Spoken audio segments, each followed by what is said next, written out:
Okay, so our topic tonight is the business of Agile coaching. What do you guys want to know about?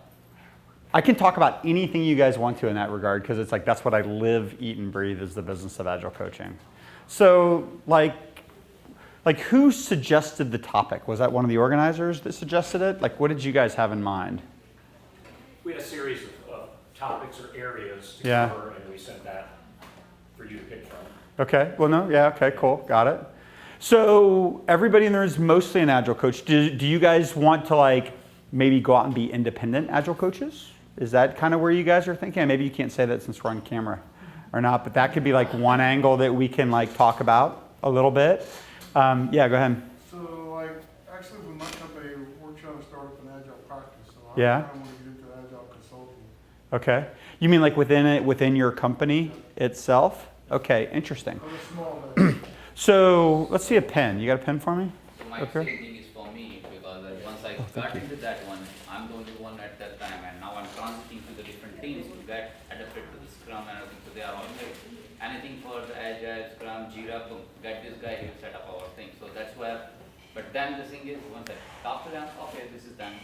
So I want to know how to make it more proactively to them so that they can reset more. So where I'm missing, so that will be better option. So I think we are on the same page. If within the team, company, if we have to coach them, what should be the thing? So almost like the two questions are fundamentally like what would it take to like build an Agile coaching practice kind of thing? I'm more Okay. interested in the independent side of things. From me, Yeah. from your personal perspective is, I mean, obviously you're selling. That's Yeah. one thing. Who do you sell to? Yeah, Obviously, I'm guessing you just don't sell to everyone. Yeah. Who do you sell to? And then how do you make ensure that there's a match for that role as well? Because obviously there could be a certain type of company, I mean, you may not have roster of staff for that. How do you recruit for that Yeah. role then? And what is it, your approach on those fronts? So are all around the independence of selling and then trying to fix on? Okay, so let me write up a couple things. So we could talk about building like an internal practice. Sorry, this is going to be absolutely way less legible than all these beautiful things you guys have up here.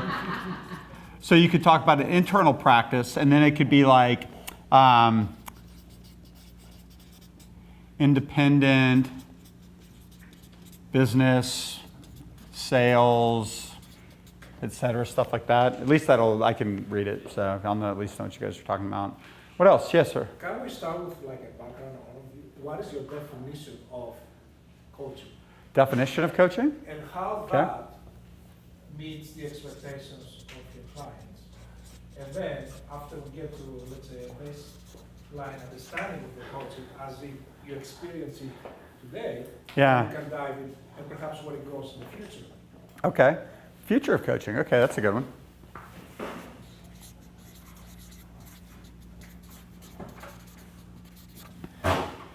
Any other angles you guys can think about?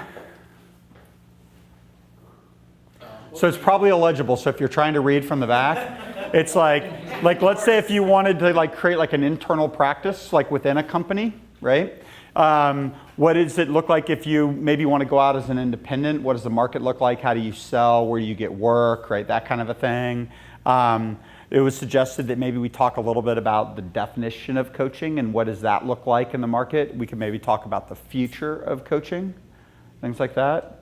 I'm going to take you way back to when I first met you. Yeah, You were an independent coach. I was. Was I even an independent? Was I not at version 1 or something like that, like back in the day? Version 1 yet, I don't think. Oh, I would. Or So, you- oh. You just left. Oh, okay. So before I was at CheckFree, right? So I was an internal coach at CheckFree, then at version 1, and then went to Pillar, and then started my own thing. So You started yeah. your own thing, and then you married with the Stevens group. And Yeah, and we the go- Ian group, and then the four, I guess the four of you kind of formed. Yeah. What made you decide that was right? Okay. So a little bit. So From a business perspective. so what we'll say is I'll talk about we can do independent to like a scaled company kind of a thing. Or business formation.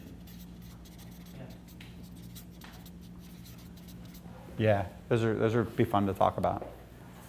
Essentially, your perspectives and ideas about how to roll out, a Scrum practice and expand it to a large enterprise after a pilot has been successful? Okay, so that's a little bit like an internal, it's a little bit related to kind of the internal practice question. So basically, how do you roll out Scrum in an enterprise?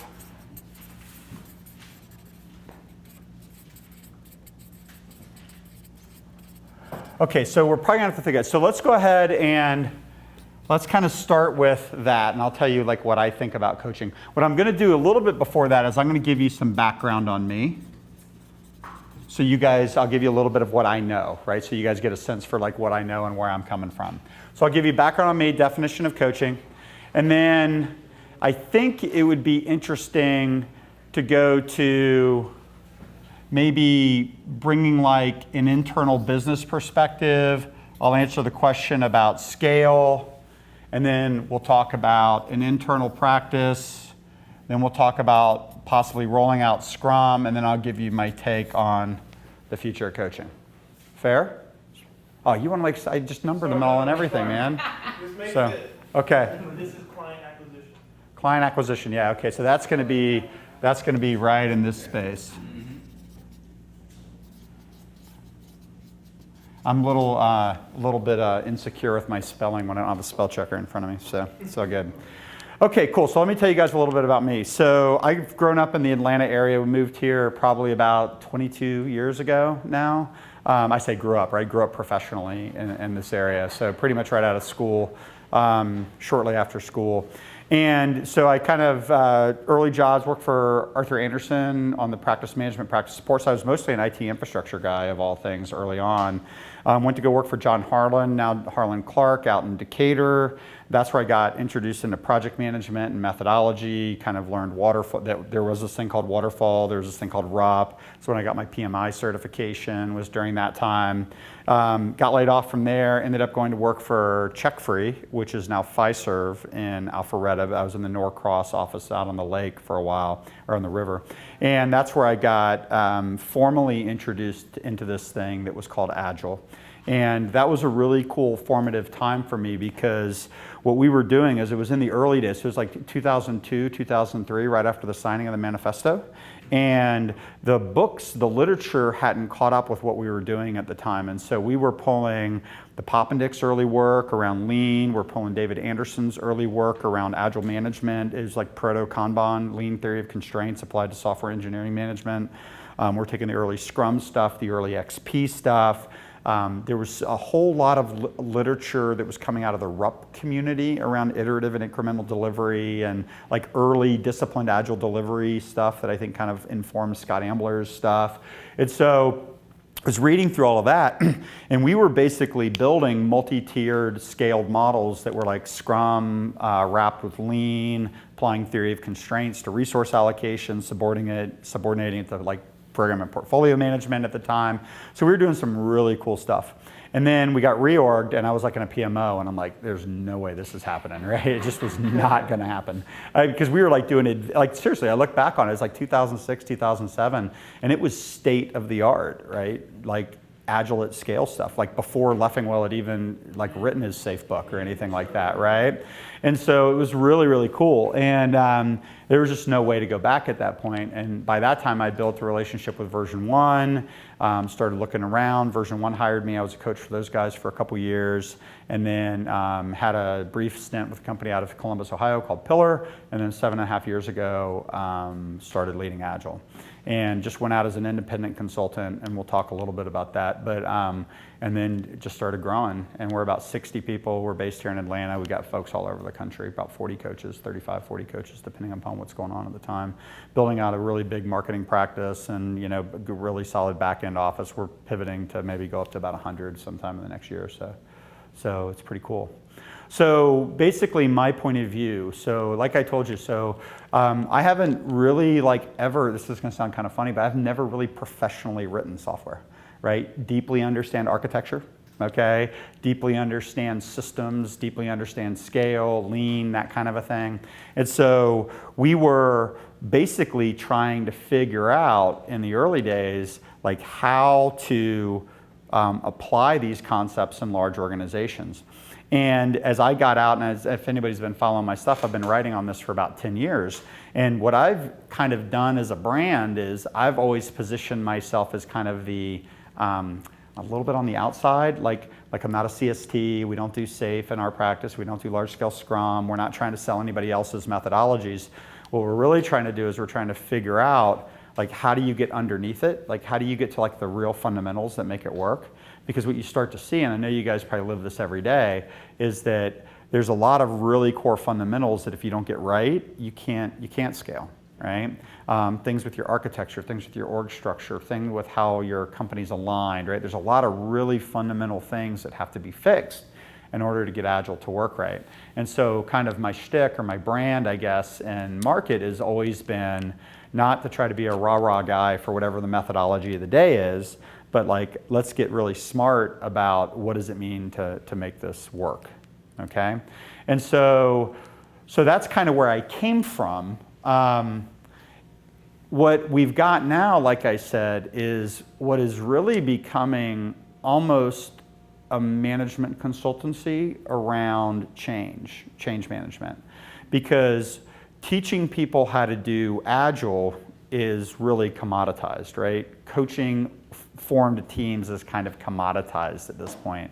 What we're finding is that companies that are having a hard time adopting Agile are struggling with it for all those systematic reasons, and helping them craft a path from A to B to get there, right? And then as they're spending money, as they hire us, as we make progress, we need to be able to measure, we need to be able to show progress, we need to be able to, you know, justify what we're doing, all those kinds of things. And so where I'm kind of at right now is like I said, building a repeatable change management framework so that Agile can be introduced in a really structured, systematic way, okay? And you'll find, I'm not, like I said, I'm kind of contrarian to a lot of the common thinking in the Agile community. It's like we get really passionate about the Agile mindset and, you know, culture and change, like in that regard. And like, once you cross that, then you have to go, okay, I got it, what do I do, right? And we're trying to answer the question is, what do you do? Like, once people get it, where does it go from there, right? I think we spend so much of our time beating our head against the wall trying to get them to get it. I think if they actually woke up and said, okay, I'm in, what do you want me to do? Most people don't have really great answers for that, right? Because we're still evangelizing, right? A guy from Agile Sparks over in Israel, we were having dinner one night, and he reminded me of this great quote, and I can't think of who said it, but it's like, you know, don't teach men to fish, teach men to love the sea, right? Or don't teach them to sail, teach them to love the sea, something like that. And I'm like, okay, well, we've taught everybody to love the sea. Now somebody's got to start building boats, right? And like, we're in boat building phase at this point. Right? How do we untangle this mess, okay? And so that's probably a pretty good lead in. Stop me at any time if you guys want to like ask a question, because I'm kind of like trying to keep this on a bead since we're not doing off a deck or anything like that. So I'm trying to figure out how to tell a story. So let's talk a little bit about the different kind of coach or coach-like roles that I might see in an organization. So first thing that you see obviously is like the Scrum Master role. And the way that I define a Scrum Master is, you know, obviously like the person who facilitates the process of Scrum, the person who protects the team, the person who removes impediments, the servant leader, right? All that kind of stuff that we talk about, okay? Where I find is that most Scrum Masters will struggle is if they're working in an environment where they don't have control over the external impediments, right? They can't control that kind of stuff. And so what you find, and I see this happen in a lot of organizations, where a Scrum Master is assigned to a team, they're working with the team and they're doing Scrum well, but whether it be technical architecture, organizational architecture, relationship with the business, right, any number of institutional challenges, they don't have the gravitas to fix it, right? And nobody really signed up for fixing those things. And so what I see in practice is a lot of really frustrated Scrum Masters that are doing the best they can, creating a lot of local optimizations in companies, because again, right, they're just not influential. You know, and if anybody's in that role, I don't, no disrespect, right? But it's just like, you're just not, right? So now you get into, okay, what's the line between like what a Scrum Master does and maybe what like an Agile coach would do. And so most of the time when I see like somebody who's dropped into an organization as an Agile coach, they're not really working with a team or a group of teams, they're not really responsible for delivering the product, but they're responsible for the capability of Agile within the organization. And so like an internal Agile coach, I'll see, maybe they're doing the training. Maybe they're working with teams on a regular basis. They get invited in to maybe facilitate a retrospective or to do skills transfer or stuff like that, okay? So the way I look at the difference between a Scrum Master and a coach in that context, the Scrum Master is really part of like that delivery organization trying to produce the product and maintain the process. Where a coach internally probably doesn't have delivery responsibility, but they're trying to educate the organization on Agile. Is that a pretty fair distinction, you think? Okay. So that's just what I observe, right? I don't know that there's formal definitions of this. But I think internal coaches a lot of times, and this is a little self-serving, so I apologize, is I think a lot of times internal coaches will struggle with some of the same things that the Scrum Master will struggle with. Because, I go around and I've been doing this talk for the last year now. It's called The Executive's Guide to Leading Agile Transformation. And what I say to people is I go, look, about 90% of how to transform an organization and about 90% of the impediments are known, right? I know, right? I can literally walk into an executive's office at this point, 7-10 years in, and go, I bet you this has happened and this has happened and this has happened and this has happened. And they're like, oh my God, it's like you work here. I'm like, well, you guys are the same as everybody else, right? Everybody's problems are the same for the same reason, okay? Now, how you solve them is very unique and different to the people, but the root causes are fundamentally the same, okay? And so the challenge is that as a community, we've sold the benefits of Agile. But what we've also turned around and done is I think we've sold a broken hypothesis on how you get there. We've sold this idea that either I can train you in practices or I can train you in mindset, and once everybody gets it and they start doing it, then what do they say about Scrum, right? Scrum doesn't fix anything, it just shows you your impediments, but then you have to fix your impediments, right? Well, the executives didn't sign up to refactor their legacy architecture when they told you could do Scrum. But as soon as you start trying to do Scrum, that's the first thing you're going to run into, right? They didn't tell you, they didn't sign up to refactor years and years and years of technical debt so you could do Scrum. They just said you could do a daily stand-up meeting, right? And so the challenge that you have is that even as an internal coach, even if you have influence, right? Even if you're influential and you can get in front of the executive, a lot of times it's really difficult to get them to make the investments because they have a business to run, right? And they have cash that they have to deal with, and they have to be profitable, and they have to get budgets allocated, and right, all kinds of interesting things, right? They have to do, and so, and candidly, I don't want to name any names, but it's like they might not ever want to refactor that legacy mainframe, right? And so how much benefit are we really going to get from Agile, and if we do it and we get some benefit, like we can't oversell the benefits if we're not going to actually make the changes necessary. So I see a lot of frustration from internal coaches because like an internal coach is trying to evangelize and change and educate and all those kinds of things. But if the executives didn't really sign up for the kinds of changes that are necessary, right, that's a frustrating position to be in too, right? So now us as like external consultants, what we do, and this kind of gets into your question about not just anybody hires you, right, that kind of a thing.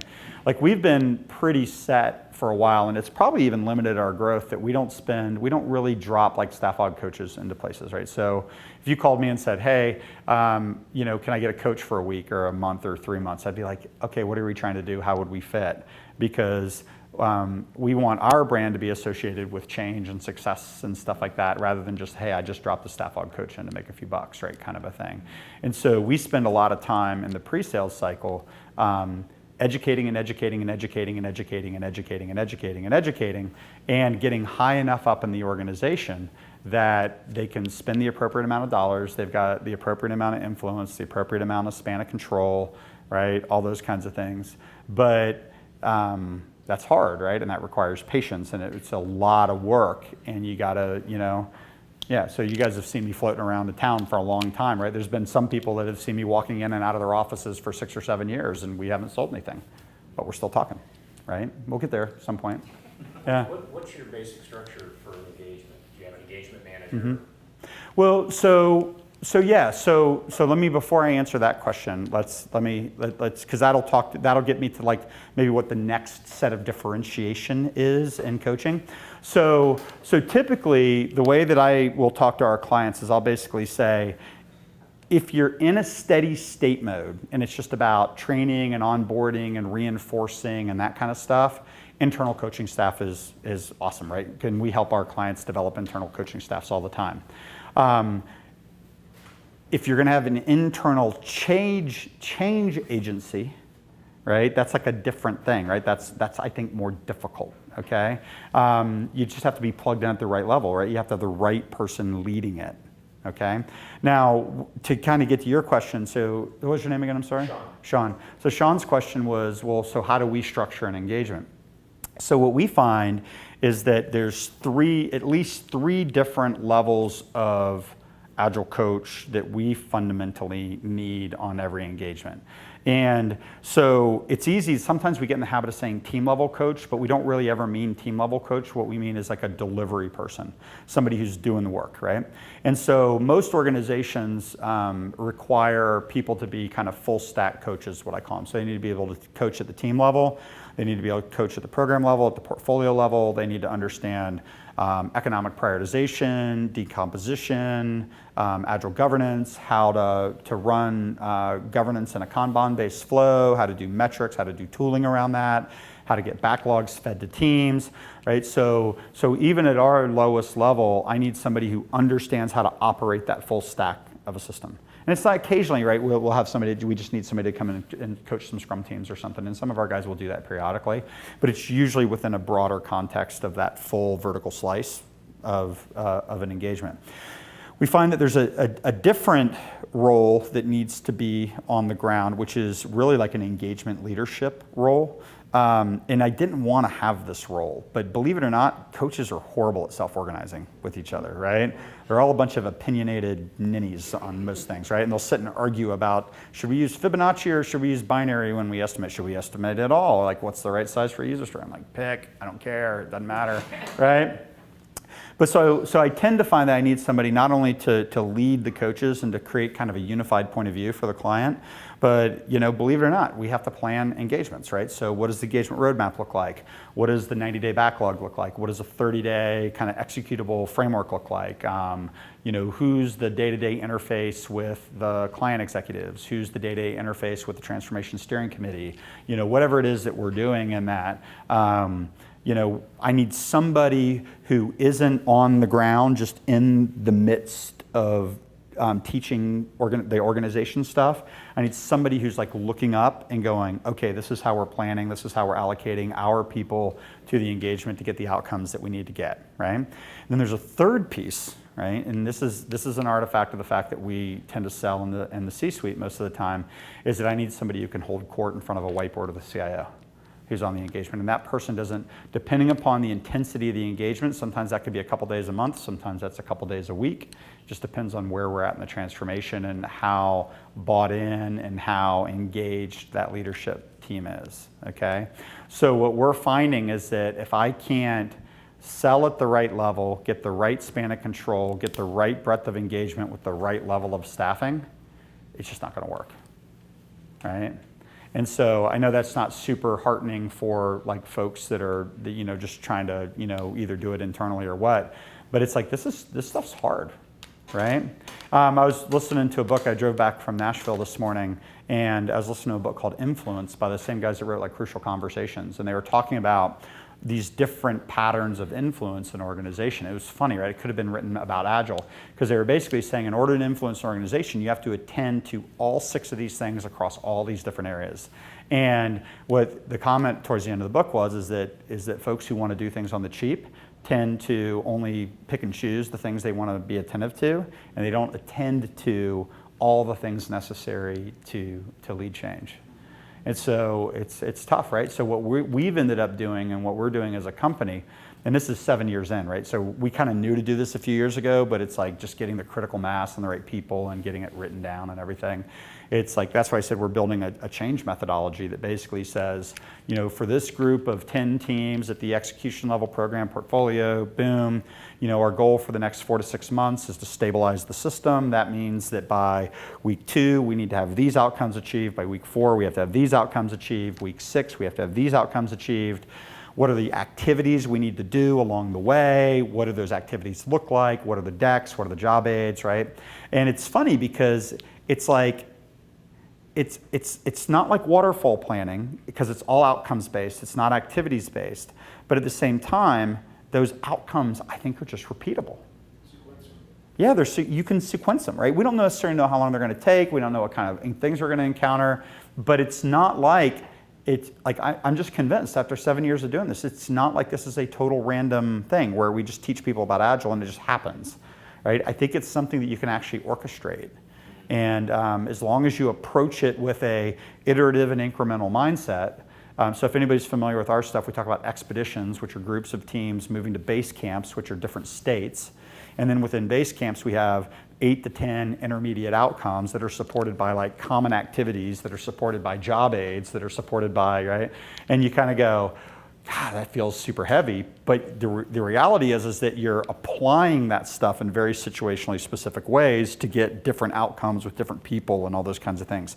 But like we'll get ourselves into a situation sometimes, I probably shouldn't say this on camera, but it's like we've been there 4 months and I'm like, you haven't formed teams yet? Like what in the world, like what universe could it be okay to be 4 months into an Agile transformation and not to have the fundamental teams formed?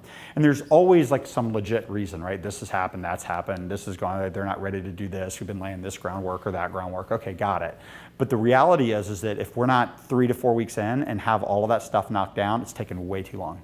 And candidly, people are gonna get tired of paying us, right? So we gotta start showing some progress, right? And so I think like progress, like, we need to have teams formed. Teams need to have really clear backlogs. They need to be able to stabilize velocity, right? They need to understand how to put together a 90-day release plan. They need to be able to put together a roadmap. They need to have that roadmap supported with stable velocity, right? Those are kinds of things that every team needs to do. Every organization needs to do, right? So you put them on a schedule, and what you have to do is you have to make sure that all your coaching activities are leading the organization down that progression. Okay, and you can map it out, right? And sure, stuff happens and things change, but for the most part, it's not a total black box of stuff, right? So you say, so what is coaching, right? Well, that's where we're in kind of an ambiguous phase. It's kind of like, what is project management? I can remember at one point I was like a 6-figure project manager, and you know, somebody got out of school, and I'd be like, yeah, I'm a project manager for whatever, and then she's like, oh yeah, I'm a project manager too, and I'm like, okay. Yeah, okay, got it, cool. Okay, so there's clearly a difference, right? It's a pretty broad range of stuff, right?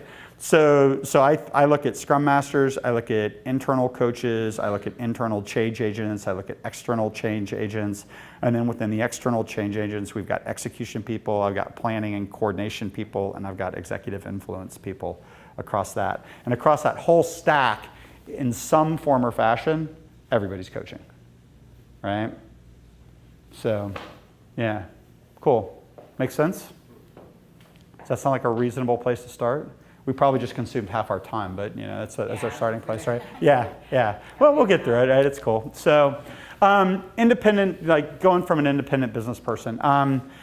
So I could tell you what I did, right? So I'll tell you a little bit about my journey, and you guys can take this for what it's worth. But I was working on version 1, and so I got to get exposed to a lot of people that were doing Agile coaching. So I got to meet Alistair Coburn, I got to meet Michelle Slager, got to meet guys like Mitch Lacey, Joshua Karyevsky, right? Guys that are super generous, and gals that were super generous that were a few years ahead of me and had some experience. And all of them were very generous with their time and would talk to me about stuff. But what I basically did is I established a brand presence. I didn't even know that's what you're calling it, but like we talk now about having a personal brand.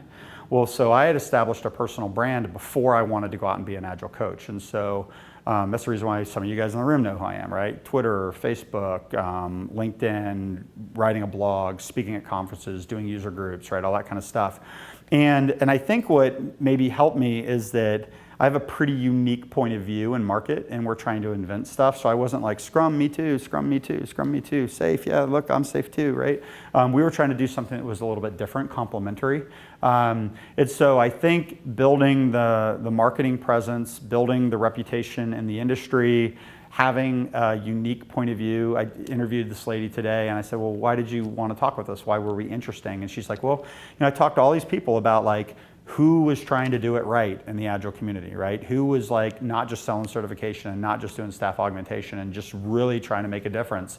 And your name kept coming up. And I'm like, that's cool, right? Because that's 10 years of brand building, right? Whether it's true or not, right? That's 10 years of brand building, right? At that point.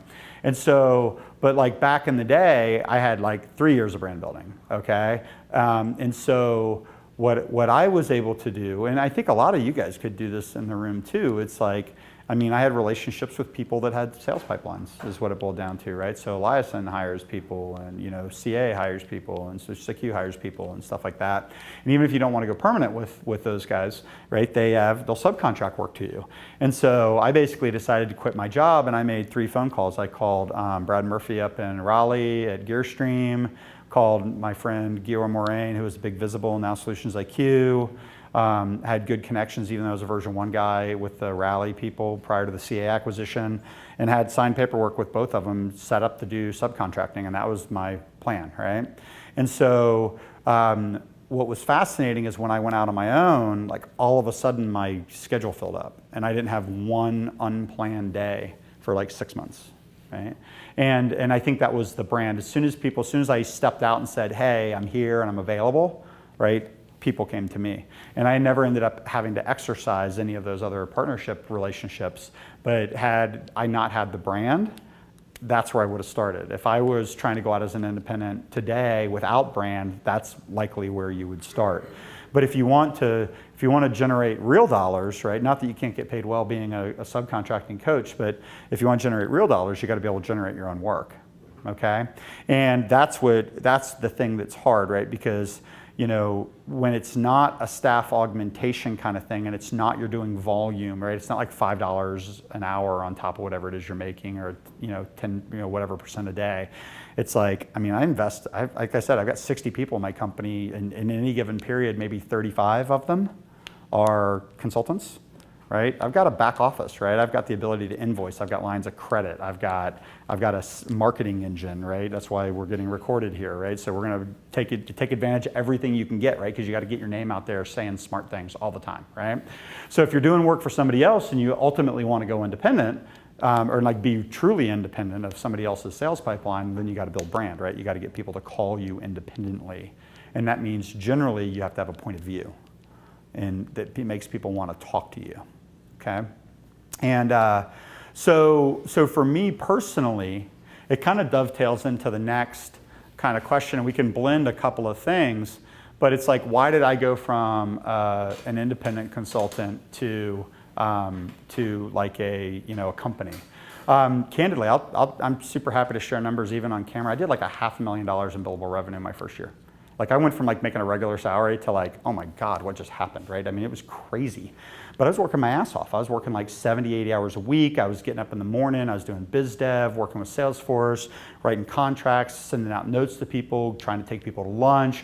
Then I'd get in the car and drive downtown and coach all day and come home and do invoicing. And like, I mean, it was crazy.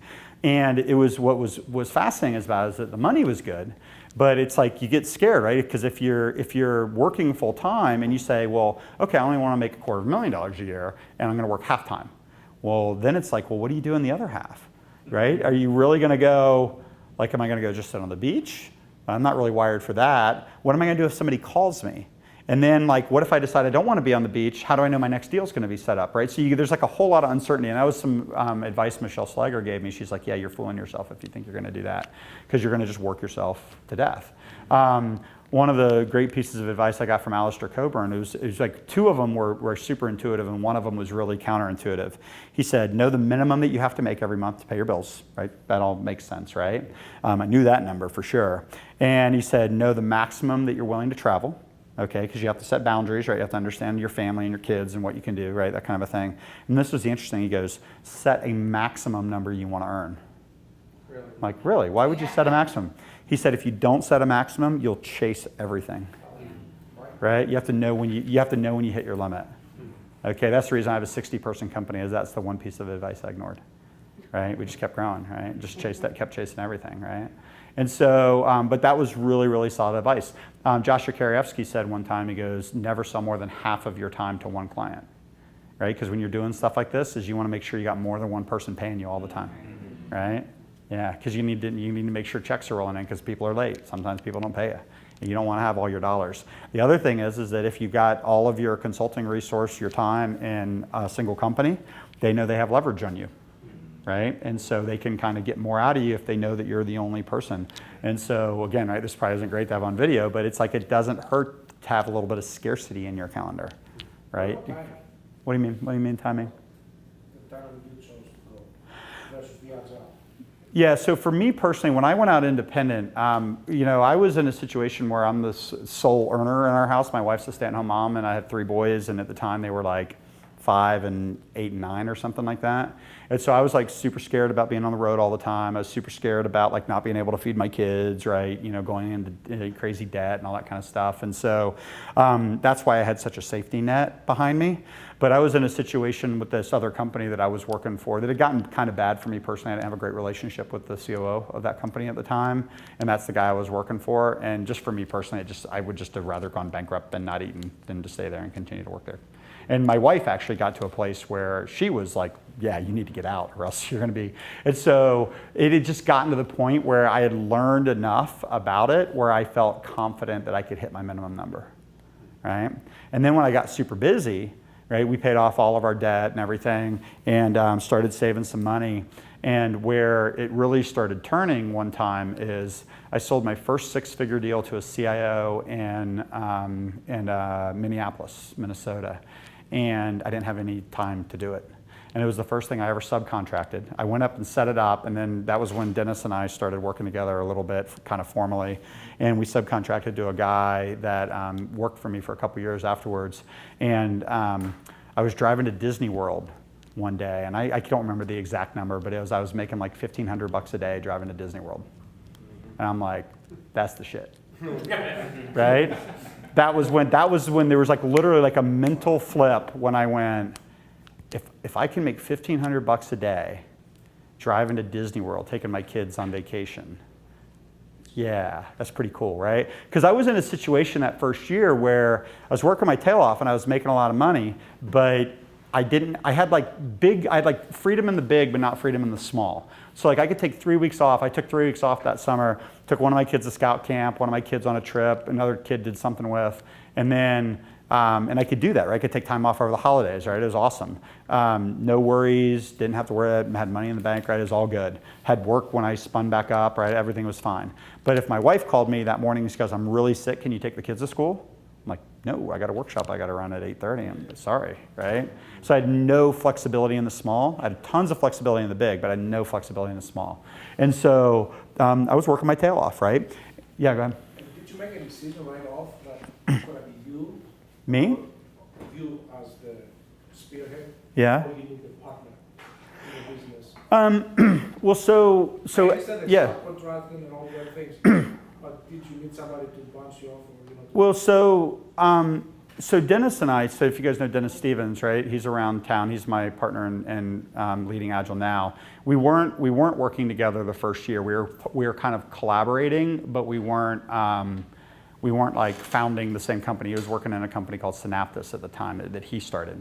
And there was some debate as to whether we were going to be Synaptis or Leading Agile or like whatever, right? So when we got to that point, and obviously we decided to become Leading Agile. But it was interesting. So I probably didn't have that need at the time for a collaborator because Dennis and I were kind of collaborating on the side informally. But I really didn't intend to build a big company, a growing company. It was really more just as I found out that I could. Yeah, the next best. It was kind of fun, right? Yeah, what's the next best step? Somebody asked me today, well, what's your strategy for 3 to 5 years? I'm like, well, you know what? If I can grow a 250-person, really healthy, awesome company, then I'm going to do it. If I get to be an 80-person company and it starts to suck, I'm going to go back to a 60-person company, right? So it's just the quality of life isn't worth it, right?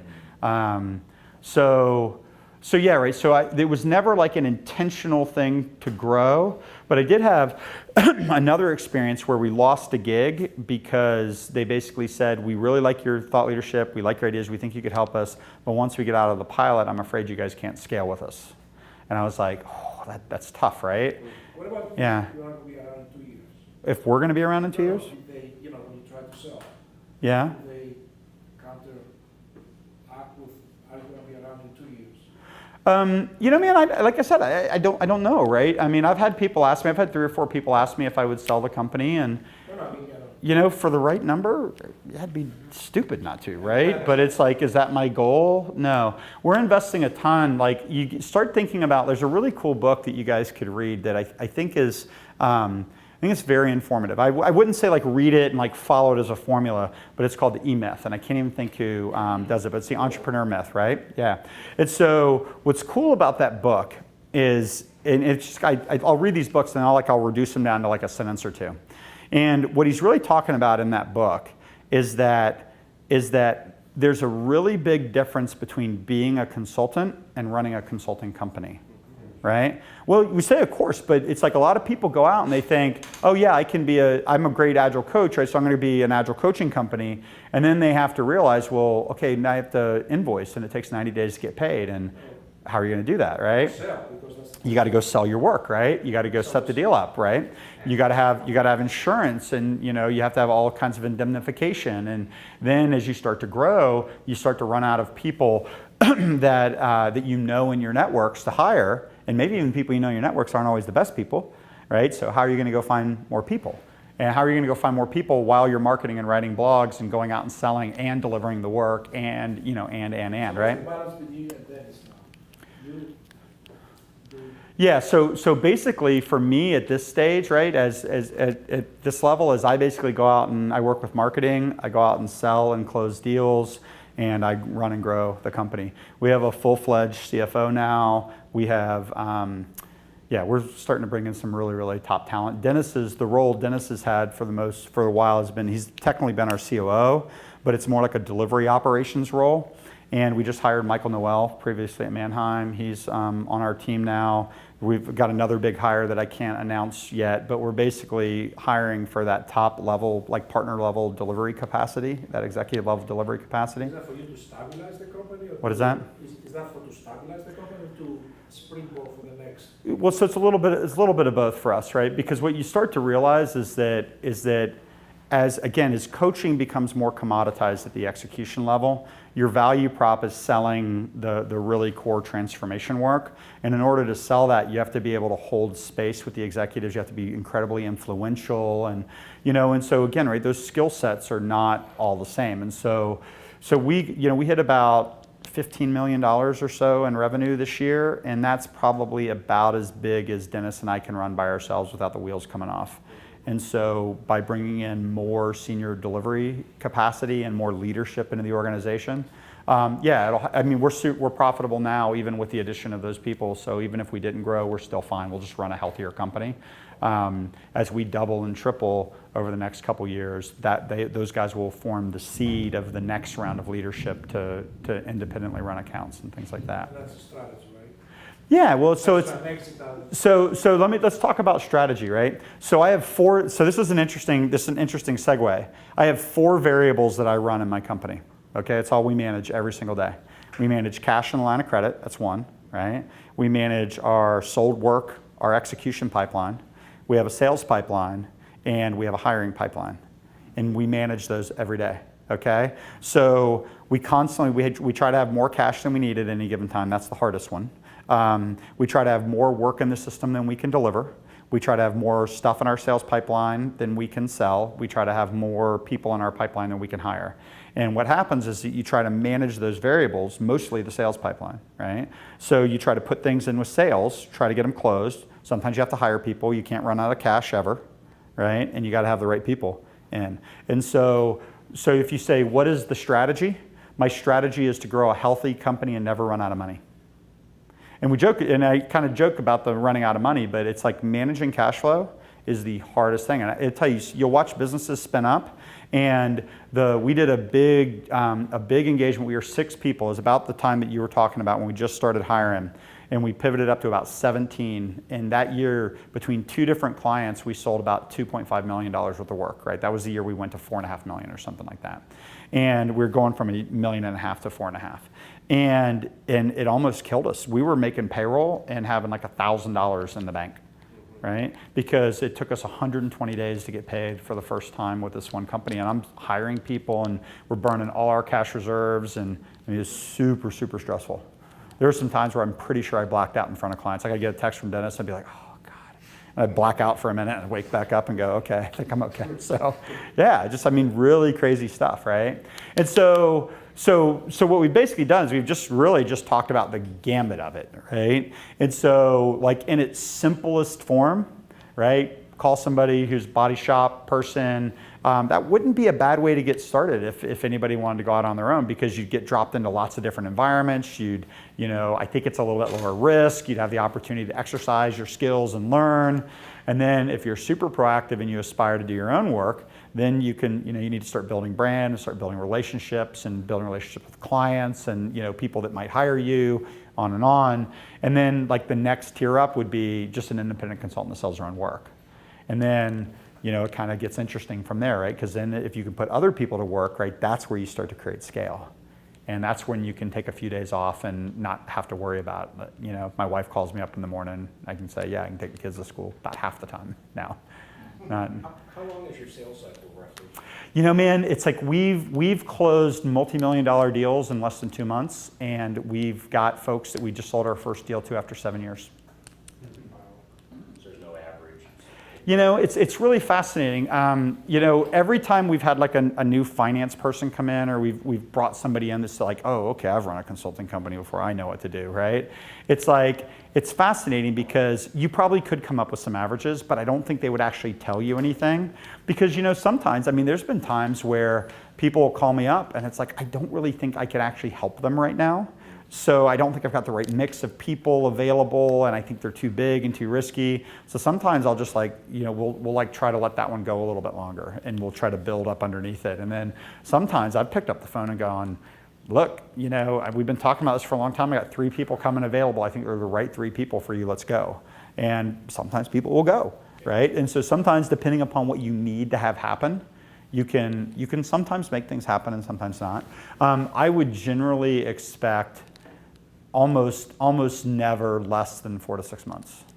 Usually about a year. And at the level that we're selling right now, it's like I'm usually flying out on site 3 or 4 times, meeting with tons of different executives just to get the first thing. Like I'll usually put a pretty big chunk of work in front of people, but then we'll break it into small pieces and deliver it incrementally for them. Yeah. What other questions? How are we doing on time? 15 minutes. Thank you for sharing. Yeah, sure. How much of slack do you have with your coaches today? What percentage of time? You said, Yeah, it's a fascinating dilemma, right? Because our average utilization, our utilization will probably swing.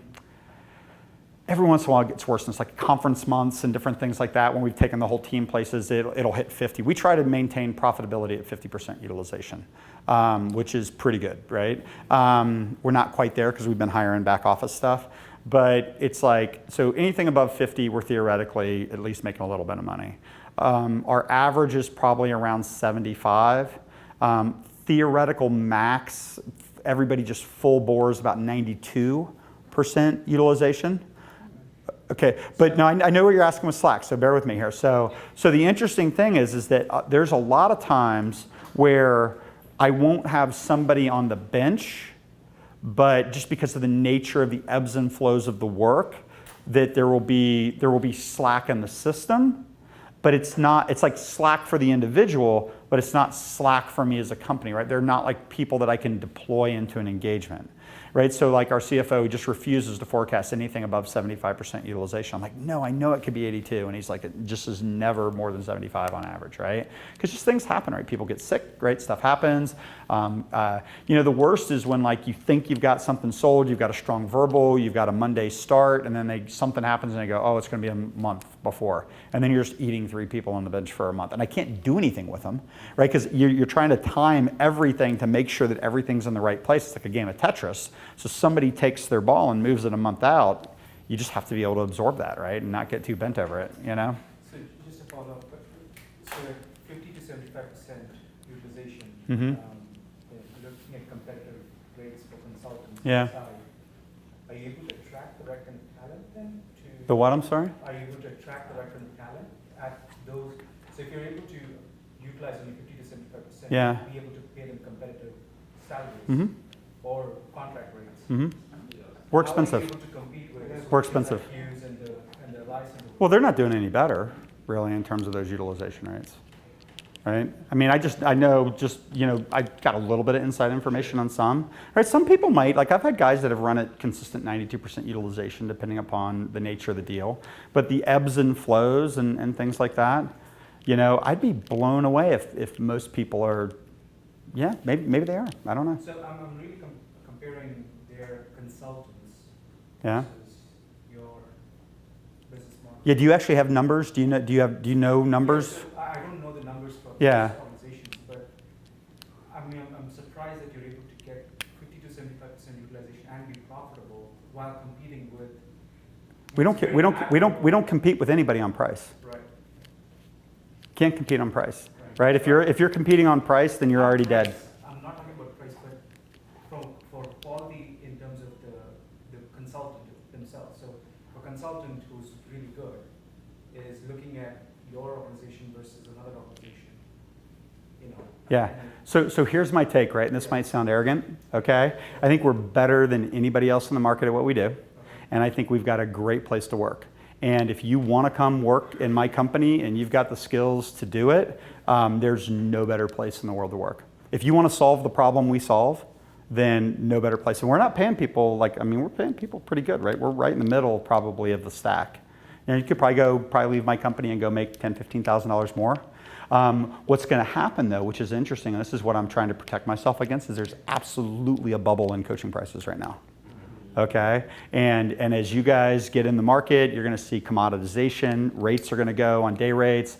They're not going to be able to support. We've got, again, I'll share. I've got people on my staff that make anywhere from, say, $130,000 to $240,000 a year. My top execs are making, more than that with upside, right? And so, we're not getting away on the cheap with anybody, and so it's up to us to manage it and be profitable. Yeah, we're stressing at 50%, right? So nobody's having a happy day at 50%, right? Anything lower than 60, I'm crawling up a lot of people's, the morning calls are really rough, right? But around 75 to 80, I'm feeling pretty good about that on average. And then you're taking in, you're gonna take a little bit of a hit around December, because it's hard to sustain utilization over the holidays. And like I said, July is usually tough for us because we have some people out at the conference, and that's an expensive month for us. But on aggregate, it's not impossible to sustain. But but I think the reason why we have a little bit of that luxury is because we refuse to be commoditized. Okay, you have to be, and I can do this. I can walk away from things because I don't have salespeople. I'm building the company I want to be. And so we only sell to the people that see the value in what we're doing. I've had people say, just recently, a deal I've been trying to work on for 7 years, somebody said to me, they go, well, your rates are 50% higher than this other company. And I'm like, look, we're a boutique. I'm going to try to put 3 people on the ground. They have 100 people on the ground. I don't have an offshore group to go hide margin in, right? I've got to get my margin on the people that I have. And so the people that see the value in our system, and that's the other reason why we can't sell just commodity coaching, because that price will happen. So what I basically sell is I take, and I'll actually say this sometimes, any coach will be better as a leading Agile coach than they'd be as an independent coach. Because if they're in the leading Agile system, working with the leading Agile leadership, within the leading Agile framework, with the leading Agile tools, with the leading Agile point of view, I believe I can get higher value out of the person for the same amount of money than somebody else is going to. At least that's the bet that I'm making, right? And if I'm wrong, the market will decide, right? That's all I can say, right? So, yeah. And I've built the whole system, right? Which is another thing that's really cool is that I told you guys, like we started this and it was like, literally I had no money in the bank, right? I didn't have a year of savings to ride on top of, so I had to start making money like right away. And yeah, man, so it was just like, you get in there, you start figuring it out. And the thing that I even to this day, we're 60 people running about 15 million of revenue, probably do about, 17, 18 this year. So we're still growing, probably even more next year. And if I had to, I could shut it down tomorrow, let everybody go and like bleed the system and we'd have money. Right? And so there's no buildings, no assets, no long-term commitments, right? What I have learned, and I've stopped saying that as much because what I've learned is that I now have moral obligation to my employees, which is a little bit, it's just even worse in a way, right? But at the same time, financially, if we had to pivot, we could pivot and we could survive a pivot. If the market like tanked, if we had like another 9/11 kind of event or something like that, and just clients just dry up and stop spending money, right? So, yeah, so building a company that you can shut down on a dime if you have to, right? That's been an interesting thing, right? You got to be really careful the promises you make to people. We've been really careful with salaries. We don't want to get our salaries too inflated, Yeah, since I'm on tape, I'm going to be a little bit more careful with a couple things that I could say, but yeah, so, yeah. As you're looking at the outcomes that Yeah. you want to produce, Yeah. what are some of the skills and experience you're considering when you're looking at talent to bring in places where you see gaps that you need to fill? Yeah, so we try to get, how we talk about T-shaped people, right, in Agile, right? So we try to hire T-shaped consultants, and so like we're really expanding into like technical kinds of things, but it's like at this stage, I don't want just pure play technical people. They have to be able to coach. Like we're hiring a tooling specialist, but they have to be able to coach, right? Because it's like I don't know if I can keep a tooling person or a DevOps person busy all the time, right? And so we've actually matured our hiring process, and if anybody ever interviews with us, you'll see it's really a pain in the ass for you guys. I get it, right? Yeah, it's a pain in the ass, right? Yeah, it's a pain in the ass, right? And so, but like what we're doing is like there's two instruments we do. We basically do this one thing called a CCAT, which is in effect like an IQ test. Then we do this thing called People DNA, which is like think about like DISC or Myers-Briggs on steroids.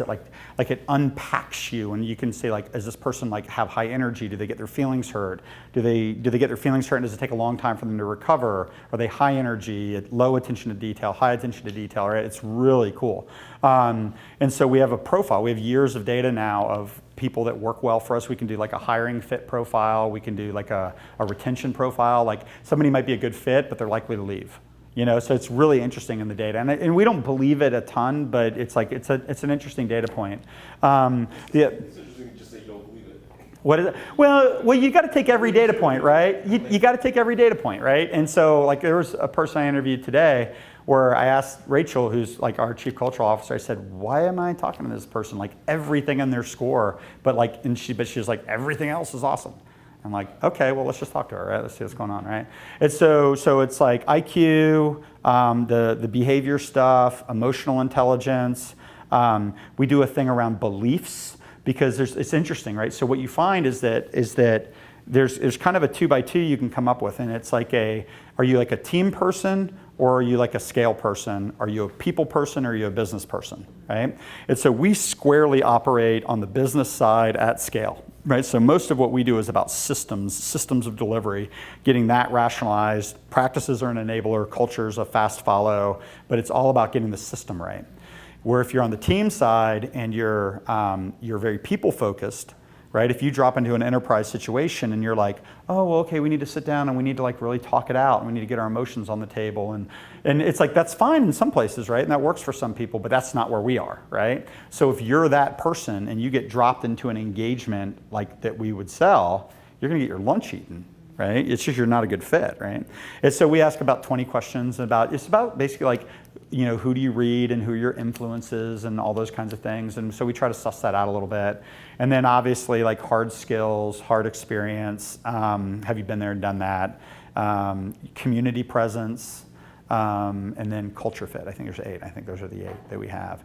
And so like if somebody, I don't interview everybody, but if it's a pretty senior person who we're going to make an investment in, then usually I'll get like a write-up on those 8 dimensions, and I'll be like, okay, and so I'll look at the behavior, and I'll go, like I'll start testing in some of my questions and that kind of a thing. What I find like the biggest challenge that people have is specificity, you know? Because like everybody knows the problem. Everybody knows the thematic answer, right? Everybody knows the space that they would solve it in. But if I basically go to you and I say, okay, if I hired you and gave you, as in, like let's say I was a company, right? And I gave you $3 million to bring a team in and to come in and do a transformation for me, what would you do for the first 30 days? Specifically. Like who would you call into the meeting? What would you be trying to discover? What would you be trying to get out of it? Like what would you go do, right? And most people freeze when I ask that question, right? Because there's, again, like what I was saying is we're all so used to just trying to get past the resistance. I think we don't know what to do when we're on the other side of it, a lot of us, right? And again, I don't know all you guys well enough to know what this room's like, but a lot of people on time, it's like, just don't know what to do afterwards, right?